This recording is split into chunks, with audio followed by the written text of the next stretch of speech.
Charlie Kondek was a police officer 22 years, 5 in New York, 17 in Florida. He was 3 years away from retirement.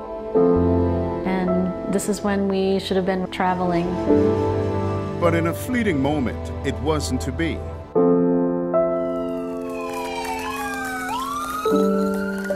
was a little upsetting because it was preventable.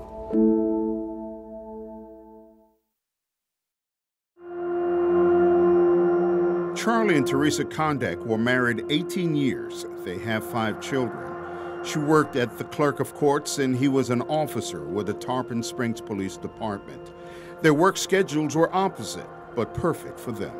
He worked midnight shifts and I worked days, so we never had babysitters or, daycare. Daycare was really expensive, especially with 5. December 2014, 4 days before Christmas, her doorbell rang. It's 3:11 in the morning. Charlie had always told you that if you see a Tarpon Springs uniform at the door, I'm not coming home. Right. Is that correct? It is.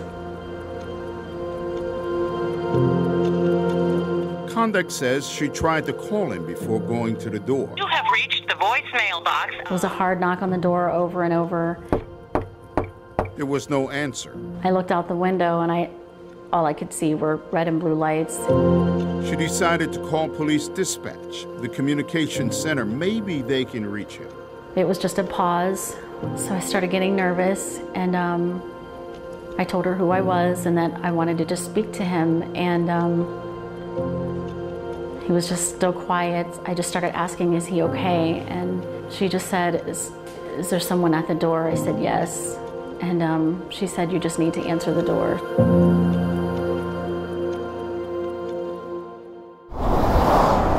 206 miles separate Jacksonville from Tarpon Springs. What happened to Charlie Kondek has now connected the two cities in an unforgettable way. Look how far this gun traveled. 4 months earlier, teenagers lifting door handles of cars parked on Jacksonville's Wind Cave Lane found a black .40 caliber Glock pistol in an unlocked 2007 Honda Accord. If that person had locked their door, I wouldn't be where I am now. My husband wouldn't be dead. My husband would be retired. My kids would have a father. That same stolen gun would be used to shoot and kill Officer Kondek. And still sometimes I'm a little angry thinking about it, because there is a slight chance that my husband would be here had that gun been locked in the car like it should have been. Kondek had responded to a complaint about blaring car stereo. Moments later, he called for backup. His next call was officer down. When officers arrived, they found Kondek lying on the pavement with a gunshot near his collarbone. He shot 7 times at my husband to try to escape. The shooter, Marco Perillo, sped away in a white Hyundai, driving over Kondek before crashing into a utility pole. The convicted felon was arrested. After 3 years in jail, he pled guilty. A jury sentenced him to life in prison. This December will mark 4 years since Charlie Kondek was killed, but Teresa says the loss seems like yesterday. It's a little easier. The grief never goes away.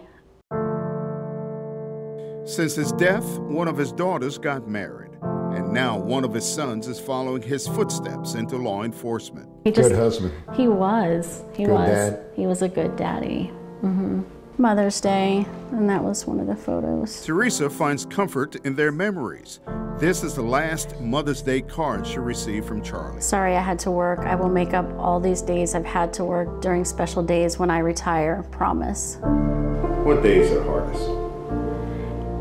Anniversaries, his birthday, Christmas, his favorite time of year. She attends memorials to honor his name and his service. Her strength has been an encouragement to many, and her message is clear. We all have the right to have guns, but we do have the responsibility of keeping them locked. Charlie Kondek, badge 285. Please lock your cars. End of watch, December 21, 2014. Canamero, First Coast News, on your side.